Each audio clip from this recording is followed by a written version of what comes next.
Subscribe now and press the bell icon. Never miss an update. Question number 3। अगला question है, निम्न आंकड़ों से प्रदर्शित कीजिए कि अभिक्रिया ए गिब्स B+C प्रथम कोटि की है। अब इसमें आंकड़े दिए क्या गए हैं, समय मिनट में दिया गया है, ए की मोलर सांद्रता दी गई है, मोलर सांद्रता जिसकी इकाई होती मोल प्रति लीटर। अब जैसे देखिए यहाँ दिया गया है, इसमें दो प्रयोग दिए गए हैं। पहले क्या दिया गया है, समय मिनट में 0 दिखाया गया है और इस समय मोलर सांद्रता कितनी है 0.6। अब समय 0 का मतलब हो गया प्रारंभिक सांद्रता, इसकी प्रारंभिक सांद्रता 0.6 मोल प्रति लीटर है। पहला प्रयोग किया गया 20 मिनट बाद और देखा गया कि शेष बची सांद्रता इसकी हो गई 0.4 मोल प्रति लीटर। इसके बाद दूसरा प्रयोग के बाद देखा गया ए की शेष बची सांद्रता हो गई 0.267 मोल प्रति लीटर। तो इसके अलावा अब हमें दिया log 6 का मान दिया है, log 4 का मान दिया है, log 2.67 का मान दिया है।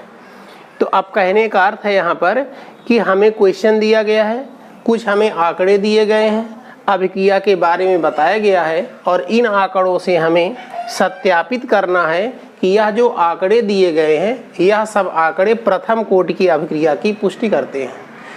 तो अभिक्रिया की पुष्टि के लिए, किसी भी आंकड़े द्वारा अभिक्रिया की पुष्टि के लिए हम उस कोटि की अभिक्रिया के गतिक समीकरण का उपयोग करते हैं। जैसे प्रश्न कह रहा है सिद्ध कीजिए प्रथम कोटि की है, तो इसमें हम करेंगे क्या, प्रथम कोटि अभिक्रिया के गतिक समीकरण का उपयोग कर लेंगे और प्रथम कोटि अभिक्रिया के गतिक समीकरण से हम के का मान निकालेंगे। पहले प्रयोग के लिए भी के का मान निकालेंगे, दूसरे प्रयोग के लिए भी के का मान निकालेंगे। तो किसी भी अभिक्रिया की कोटि के सत्यापन के लिए हम उस कोटि की अभिक्रिया के गतिक समीकरण का उपयोग करते हैं। जैसे यहाँ पर कहा जा रहा है प्रथम कोटि की अभिक्रिया है, तो प्रथम कोटि की अभिक्रिया के लिए पहले प्रयोग के लिए के का मान निकालेंगे, दूसरे प्रयोग के लिए के का मान निकालेंगे और हम देखेंगे अगर पहले प्रयोग के लिए K1 का मान, दूसरे प्रयोग के लिए K2 का मान लगभग समान आ जाएगा, तो इससे सत्यापित हो जाएगा कि यह अभिक्रिया प्रथम कोटि की है। क्योंकि हम प्रथम कोटि की अभिक्रिया के गतिक समीकरण का उपयोग कर रहे हैं तो यह मान समान आ रहा है। अब जैसे यहाँ पर देखें, जो पहला प्रयोग दिया गया है, हमने आपको बताया जो 0 पर मान दिया जाएगा वो प्रारंभिक सांद्रता होगी। जो पहला प्रयोग दिया गया है उसके लिए प्रारंभिक सांद्रता A बराबर 0.6 हो गया। पहला प्रयोग हमने 20 मिनट तक किया, प्रयुक्त समय हो गया 20 मिनट, शेष बची सांद्रता हो गई 0.4। तो यहाँ शेष बची सांद्रता A-x 0.4। अब हम करेंगे क्या, प्रथम कोटि अभिक्रिया के गतिक समीकरण का उपयोग कर लेंगे। प्रथम कोटि अभिक्रिया का गतिक समीकरण यहाँ पर भी लिखा है भाई, K बराबर 2.303 T log बेस 10 A/A-x। इसी का उपयोग करेंगे और पहले प्रयोग के लिए हमने K1 कर दिया, K1 बराबर 2.303 T log बेस 10 A/A-x। इसमें हम करेंगे क्या, T के स्थान पर हम 20 उपयोग कर लेंगे, A के स्थान पर 0.6 उपयोग करेंगे और A-x के स्थान पर 0.4 उपयोग कर लेंगे। अब इसके बाद जब इसको हम सॉल्व करेंगे तो यहाँ पर देखिए 0.6 और 0.4 दोनों में एक अंक पर दशमलव है, हट जाएगा, 6/4 बचेगा। और जैसे आप जानते हैं अगर लागार्थी में 6/4 है तो हम लिखेंगे क्या, log 6 माइनस log 4। अब जैसे आप क्वेश्चन में देखिए log 6 log 4 की वैल्यू दी गई है, तो log 6 की वैल्यू हमने लिख दिया 0.7782 और log 4 की वैल्यू हमने लिख दी -0. प्रश्न में log 6 का मान दिया है तो log 6 की वैल्यू हमने लिखी 0.7782 और log 4 की वैल्यू लिख दी 0.6021।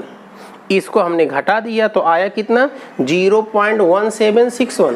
इसके बाद इसे हम करेंगे क्या, 2.303 में मल्टीप्लाई कर देंगे और 20 से डिवाइड कर देंगे तो K1 की वैल्यू आ गई पहले प्रयोग के लिए 0.0203 प्रति मिनट, अर्थात मिनट पावर -1, जिसे मिनट यूनिवर्स भी आप कहते हैं। इसके बाद अब हम दूसरे प्रयोग के लिए देखें तो प्रारंभिक सांता जो शून्य पर मान दिया वो हमेशा प्रारंभिक सांता होगा, पहले प्रयोग के लिए भी होगा, दूसरे प्रयोग के लिए भी होगा। तो यहाँ पर प्रारंभिक सांता हो गई, प्रारंभिक सांता a बराबर 0.6 और समय कितना प्रयोग किया जा रहा है, प्रयुक्त समय t बराबर 40 मिनट और इस समय शेष बची सांता कितनी है, शेष बची सांता a माइनस एक्स बराबर 0.267। इसके लिए भी हम प्रथम कोटि अपक्रिया के गतिक समीकरण का ही उपयोग करेंगे। तो प्रथम कोटि अपक्रिया का गतिक समीकरण है क्या, K2 बराबर 2.303 upon t log base 10 a upon a minus x. इसमें हमें करना क्या है, t के स्थान पर 40 लिखना है और a के स्थान पर 0.6 और a माइनस एक्स के स्थान पर 0.267 कर देंगे। अब इसके बाद यहाँ पर देखिए 0.6 एक अंक पर दशमलव है, इसमें 3 अंक पर दशमलव है, दोनों का दशमलव हटा देंगे तो ऊपर हो जाएगा 6 अपान 2.67 और जिसको हम लागार्थम में लिखेंगे क्या, log 6 माइनस log 2.67। इसके बाद log 6 की वैल्यू हम रख देंगे 0.7782, log 2.67 की वैल्यू रखेंगे 0.4265। इसके बाद घटाएंगे तो घटाने पर आए कितना 0.3517। इसको मल्टीप्लाई कर देंगे 2.303 में और इसके बाद 40 से डिवाइड कर देंगे तो K2 की वैल्यू आ जाएगी 0.0202 मिनट पावर -1 अर्थात प्रति मिनट आ गया। अब हमने देखा आंकड़ों के द्वारा हमने पहला प्रयोग किया तो पहले प्रयोग के लिए K1 का मान आया 0.0203 मिनट पावर -1 और दूसरे प्रयोग के लिए मान क्या गया K2 का 0.0202 मिनट पावर -1। अर्थात ये जो आंकड़े दिए गए हैं इन आंकड़ों से हमें पता चल गया इसमें K1 तथा K2 के मान लगभग समान हैं, अतः यह आंकड़े प्रथम कोटि अपक्रिया की पुष्टि करते हैं। अब हम आपको रासायनिक बलगतिकी का अगला क्वेश्चन बताते हैं। क्वेश्चन नंबर 4 दिया क्या गया है, निम्न आंकड़ों से सिद्ध कीजिए कि H2O2 का अपघटन प्रथम कोटि की अपक्रिया है। अब इसमें दिया क्या है, समय मिनट में दिया है और KMnO4 का आयतन मिली में दिया गया है। अब यहाँ पर समय देखिए दिया गया है 0 और इस पर दिया गया है 25 मिली, अर्थात प्रारंभिक सांता हो गई 25 मिली, क्योंकि 0 पर जो मान दिया जाता है वह तब का होता है जब अभिक्रिया प्रारंभ नहीं होती, अर्थात प्रारंभ का मान देता है।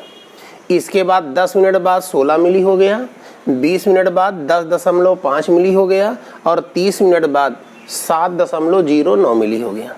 अब आगे कह रहा है V KMnO4 का वह आयतन है जो मिश्रण के निश्चित आयतन को विभिन्न अंतरालों पर अनुमापन में लगता है। इसके बाद आपको log 2 का मान दिया है, log 5 का मान दिया है, log 10.5 का मान दिया है, log 7.09 का मान दिया है। यह क्वेश्चन यूपी बोर्ड 2014 में आया हुआ है। अब यहाँ पर हमें करना क्या है, आंकड़ों से सिद्ध करना है कि जो H2O2 का अपघटन हो रहा है यह अभिक्रिया प्रथम कोटि की है। तो जैसा हम जानते हैं कि प्रथम कोटि की अभिक्रिया है, इसको सत्यापित करने के लिए हमें करना क्या होगा, प्रथम कोटि अभिक्रिया के गतिक समीकरण का उपयोग करना होगा। जैसे यहाँ पर देखिए 0 पर जो मान दिया वो प्रारंभ का है, पहला प्रयोग 10 मिनट बाद, दूसरा प्रयोग 20 मिनट बाद और तीसरा प्रयोग 30 मिनट बाद देखा गया है। तो हमें करना क्या है, जो 3 प्रयोग देखे गए हैं, 3 प्रयोग किए गए हैं, इन तीनों प्रयोगों पर प्रथम कोटि अपक्रिया के गतिक समीकरण का उपयोग करना है और प्रत्येक बार अभिक्रिया के वेग स्थिरांक K का मान ज्ञात करना है। अगर तीनों